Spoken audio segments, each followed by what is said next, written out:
வணக்கம். திசைகளின் 5 மணி செய்திகள். சிறார்களை பாலியல் ரீதியாக துன்புறுத்தும் ஆபாச வீடியோ படங்கள் குவிப்பு. போலீசாரின் அதிரடி நடவடிக்கையில் 13 பேர் கைது. சிறார்களை பாலியல் ரீதியாக துன்புறுத்துவது, சிறார்கள் மற்றும் பெரியவர்கள் சம்பந்தப்பட்ட ஆபாச வீடியோ படங்களை குவித்து வைத்திருந்த 13 பேர் கைது செய்யப்பட்டுள்ளனர் என்று போலீஸ் படை தலைவர் தான் ஸ்ரீ ரசருடின் உசேன் தெரிவித்துள்ளார்.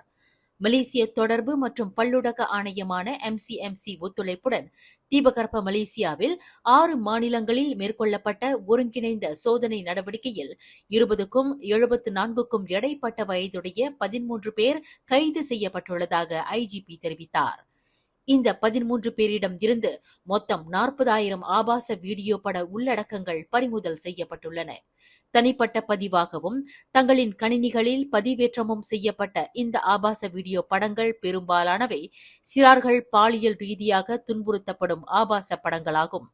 இந்த சோதனை நடவடிக்கை ஸ்லாங்கோர், கோலலம்பூர், பினாங்கு, பேரா, ஜொஹோர் மற்றும் திரங்கானுவில் ஏக காலத்தில் மேற்கொள்ளப்பட்டதாக தான் ஸ்ரீ ரசருடின் விளக்கினார். இந்த ஆபாச படங்கள் பதிவேற்றம் செய்யப்பட்டிருந்த 7 கணினிகள், ஒரு மடிக்கணினி, 11 கைபேசிகள், 16 மோடெம் ஆகியவை பறிமுதல் செய்யப்பட்டுள்ளதாக அவர் குறிப்பிட்டார். பிடிபட்டுள்ள 13 பேருக்கு எதிராக விசாரணை அறிக்கைகள் திறக்கப்பட்டுள்ளன. அவர்களுக்கு எதிராக 2017ஆம் ஆண்டு சிறார் பாலியல் சட்டம் மற்றும் 292 குற்றவியல் சட்டம் ஆகியவை பிரயோகிக்கப்படும் என்பதையும் IGP விளக்கினார். மலாக்கா அலூர்கஜாவில் 7 உயிரிழந்த கோர விபத்து குறித்து விசாரணை செய்வதற்கு சிறப்பு விசாரணை குழு அமைக்கப்பட வேண்டும் என்று முன்னாள் போக்குவரத்து அமைச்சர் டத்துஸ்ரீ டாக்டர் விகாசியோங் அரசாங்கத்தை கேட்டுக் கொண்டார். அதிகமானோர் பலியான இதுபோன்ற கோர விபத்து மீண்டும் நிகழாமல் இருப்பதை உறுதி செய்யவும், பாதுகாப்பு அம்சங்களை மேம்படுத்தவும் இந்த கோர விபத்து குறித்து ஆராய்வதற்கு சிறப்பு விசாரணை குழுவை போக்குவரத்து அமைச்சு அமைக்க வேண்டும் என்று டாக்டர் விகாசியோங் கோரிக்கை விடுத்தார். இந்த விபத்தில் கனரக வாகனங்கள் சம்பந்தப்பட்டுள்ளதால் இதனை ஒரு வழக்கமான விபத்து என்று சாதாரணமாக கருதிவிட முடியாது என்பதையும் அந்த முன்னாள் அமைச்சர் வலியுறுத்தினார். இவ்வாண்டில் கடந்த 10 மாதங்களில் கனரக லாரிகள் சம்பந்தப்பட்ட 825 விபத்துகள் நிகழ்ந்திருப்பதையும் அவர் சுட்டிக்காட்டினார். புகிட் அமான் போலீஸ் தலைமையகம் வெளியிட்டுள்ள தகவலின்படி நாள் ஒன்றுக்கு 3 லாரிகள் விபத்துக்குள்ளாகின்றன என்பதையே இந்த சராசரி விகிதம் காட்டுகிறது. இதன் தொடர்பில் நேற்று நடந்த விபத்து குறித்து ஒரு முழு விசாரணை அவசியமாகிறது என்று மாசிசா தலைவரான டாக்டர் விகாசியோங் குறிப்பிட்டார். வங்கிகளில் ATM இயந்திரத்தில் பணம் எடுப்பதற்கு விதிக்கப்படும் 1 ரிங்கிட் சேவை கட்டணத்தை அரசாங்கம் அகற்ற வேண்டும் என்று கோரி நாடு தழுவிய நிலையில் 10 லட்சம் பேரிடம் கையெழுத்து வாங்கும் வேட்டையை தேசிய வங்கி ஊழியர்கள் தொழிற்சங்கமான நியூப் தொடங்கியுள்ளது. தானியங்கி பட்டுவாடா இயந்திரத்தில் சேவை கட்டணமாக 1 ரிங்கிட் கட்டணம் விதிக்கப்படுவது சாமானிய மக்களை வெகுவாக பாதிக்கச் செய்கிறது. இந்த கட்டண முறை முற்றாக துடைத்தொழிக்கப்பட வேண்டும் என்று நியூபின் பொதுச் செயலாளர் ஜே சோலமன் வலியுறுத்தியுள்ளார். மக்களிடையே விழிப்புணர்வை ஏற்படுத்துவதற்காக நியூப் முன்னெடுத்துள்ள பிரச்சாரங்களில் இந்த 1 ரிங்கிட் கட்டண முறையை அகற்றுவதும் அடங்கும். இதற்கு பொதுமக்களின் ஆதரவை பெறுவதற்கு 10 லட்சம் கையெழுத்துக்களை இலக்காக கொண்டு இந்த கையெழுத்து வேட்டை தொடங்கப்பட்டுள்ளதாக சோலமன் விளக்கினார். கடந்த அக்டோபர் மாதம் வழக்கறிஞர் ஒருவர் கும்பல் ஒன்றினால் இரும்பு தடியினால் தாக்கப்பட்டு காயப்படுத்தப்பட்ட சம்பவம் தொடர்பில் 3 ஆடவர்கள் இன்று ஜார்ஜ் டவுன் மஜிஸ்ட்ரேட் நீதிமன்றத்தில் குற்றம் சாட்டப்பட்டனர். 36க்கும் 41க்கும் இடைப்பட்ட வயதுடைய அந்த 3 சீன ஆடவர்கள் மஜிஸ்ட்ரேட் நட்ராத்தோன் நைம் சைடி முன்னிலையில் நிறுத்தப்பட்டு குற்றச்சாட்டு வாசிக்கப்பட்டது. கடந்த அக்டோபர் மாதம் 22ஆம் தேதி காலை 9:30 மணியளவில் பினாங்கு பர்சியாரான் கர்பால் சிங் சாலையோரத்தில் இன்னும் பிடிபடாமல் இருக்கும் மேலும் ஒரு நபருடன் கூட்டாக சேர்ந்து 37 வயது வழக்கறிஞர் பே ஹாங் ஷென் என்பவரை இரும்பு தடியினால் தாக்கி காயப்படுத்தியதாக அந்த மூவர் மீது குற்றச்சாட்டு கொண்டுவரப்பட்டது. விற்பனை அதிகாரிகளான அந்த மூவரும் குற்றவாளிகள் என்று நிரூபிக்கப்பட்டால் கூடியபட்சம் 10 ஆண்டு சிறை மற்றும் பிரம்படி தண்டனை விதிக்க வகை செய்யும் குற்றவியல் சட்டத்தின் கீழ் குற்றச்சாட்டை எதிர்நோக்கியுள்ளனர். வடக்கு தெற்கு நெடுஞ்சாலையில் மலாக்கா அலூர்கஜாவில் நேற்றிரவு நிகழ்ந்த கோர சாலை விபத்தில் 7 உயிர் இழந்த சம்பவத்தை தொடர்ந்து அந்த விபத்தில் சம்பந்தப்பட்ட 5 பிரதான வாகனங்கள் மீது உடனடியாக சோதனையிடுமாறு சாலை போக்குவரத்து இலாகாவான JPJ-விற்கு உத்தரவிடப்பட்டுள்ளது என்று போக்குவரத்து அமைச்சர் ஆந்தனி லோக் தெரிவித்தார்.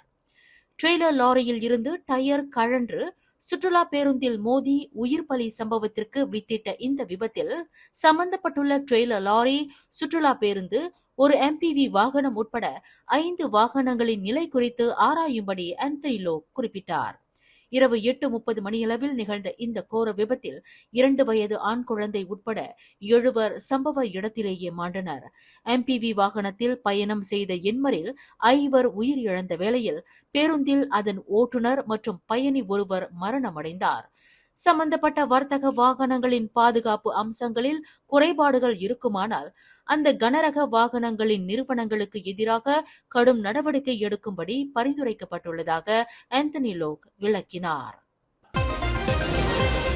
ஐக்கிய அரபு சிற்றரசு அபுதாபியில் நேற்று முன்தினம் நடைபெற்ற 20வது உலக சீலாட் போட்டியில் புத்ரா தனிப்பிரிவில் சாம்பியன்ஷிப் பட்டத்தை வென்று மலேசியாவிற்கு பெருமை சேர்த்துள்ள தர்மராஜ் மலேசிய ராணுவ படையில் சார்ஜன் அந்தஸ்துக்கு பதவி உயர்த்தப்படுவார் என்று அறிவிக்கப்பட்டுள்ளது. தர்மராஜின் சார்ஜன் பதவி உயர்வு வரும் ஜனவரி 2ஆம் தேதியில் இருந்து அமலுக்கு வருவதாக மலேசிய ராணுவ படையின் சிலாட் சங்கத்தின் செயலாளர் மேஜர் நோர்ஷா இடவாத்தி அப்துல்லா தெரிவித்தார். சரவா சிபுவில் உள்ள அரச மலேசிய ராணுவ படையில் பணியாற்றி வரும் 28 வயதுடைய தர்மராஜ் கடந்த ஞாயிற்றுக்கிழமை அபுதாபியில் நடைபெற்ற உலக சீலாட் போட்டியில் உஸ்பெகிஸ்தான் வீரரை வீழ்த்தி தங்கத்தை வென்றதுடன் சாம்பியன்ஷிப் பட்டத்தையும் வென்றார். இதேபோன்று சீலாட் போட்டியில் தங்கத்தை வென்ற மற்றொரு வீரரான அமர் ஃபவுசான் ஹடியும் ராணுவ படையில் சார்ஜன் அந்தஸ்துக்கு பதவி உயர்த்தப்படுவார் என்று மேஜர் நோர் ஷஈடாவாத்தி தெரிவித்தார். கிடா கூலி மாவட்ட அளவில் 5வது முறையாக தமிழ் பள்ளிகளுக்கு இடையிலான சதுரங்க போட்டியில் லூனாஸ் வெலஸ்லி தோட்ட தமிழ் பள்ளியும் பயபசா கோ சாரங்கபாணி தமிழ் பள்ளியும் இறுதி சுற்றில் சமநிலையான புள்ளிகளை பெற்று அவ்விரு பள்ளிகளும் சாம்பியன்ஷிப் கோப்பையை தட்டிச் சென்றதாக கூலி மாவட்ட இந்தியர் சதுரங்க இயக்கத்தின் தலைவர் விமலன் தெரிவித்தார். கூலி மாவட்ட இந்தியர் சதுரங்க இயக்கத்தின் ஏற்பாட்டில் கூலி மாவட்ட கல்வி இலாகாவின் ஒத்துழைப்புடன் படாங்சராய் ஹென்ரியட்டா தோட்ட தமிழ் பள்ளியின் ஆதரவில் மிகவும் விமரிசையாக இந்த சதுரங்க போட்டி நடைபெற்றது. கூலி மாவட்டத்தில் உள்ள 7 தமிழ் பள்ளிகளில் இருந்து 264 மாணவர்கள் இந்த சதுரங்க போட்டியில் பங்கெடுத்ததாக விமலன் கூறினார். காலை 7:30 மணியளவில் தொடங்கப்பட்ட சதுரங்க போட்டி 7 சுற்றுகள் நடத்தப்பட்டன. மாணவர்கள் சற்றும் தன்னம்பிக்கை குறையாமல் விளையாடியதாக விமலன் குறிப்பிட்டார். அத்துடன் ஒவ்வொரு ஆண்டும் நடத்தப்படும் இந்த சதுரங்க போட்டியில் மாணவர்களின் எண்ணிக்கை அதிகரித்துக் கொண்டு போகின்றதே தவிர குறையவில்லை. இது தமிழ் பள்ளி மாணவர்கள் சதுரங்க போட்டியின் மீது வைத்துள்ள ஆர்வத்தை காட்டுவதாக உள்ளது என்றார் அவர். மேலும் 2024ஆம் ஆண்டு கூலி மாவட்ட தமிழ் பள்ளிகளுக்கு இடையில் நடைபெற்ற இந்த சதுரங்க போட்டியில் 2வது இடத்தை படாங்சராய் ஹென்ரியட்டா தோட்ட தமிழ் பள்ளி தட்டிச் சென்றனர். அது மட்டுமின்றி இப்போட்டியில் கலந்து கொண்ட மாணவர்களுக்கும் பரிசுகளும் நற்சான்றிதழும் வழங்கப்பட்டன. இவ்வருடம் இச்சதுரங்க போட்டியில் மாணவர்கள் கலந்து கொள்வதற்கு ஒத்துழைப்பு வழங்கிய அனைத்து தமிழ் பள்ளியின் தலைமை ஆசிரியர்களுக்கும் இப்போட்டிக்கு பக்கபலமாக கை கொடுத்த ஹென்ரியட்டா தோட்ட தமிழ் பள்ளியின் ஆசிரியர்களுக்கும் பெற்றோர் ஆசிரியர் சங்க உறுப்பினர்களுக்கும் விமலன் நன்றியினை தெரிவித்துக் கொண்டார். மேலும் செய்திகளை தெரிந்து கொள்ள கீழே இருக்கும் பெல் பட்டனை அழுத்துங்கள். உங்கள் மகிழ்ச்சியை வெளிப்படுத்த லைக் மற்றும் ஷேர் செய்யுங்கள். தொடர்ந்து திசைகளோடு இணைந்திருக்க சப்ஸ்கிரைப் செய்யுங்கள்.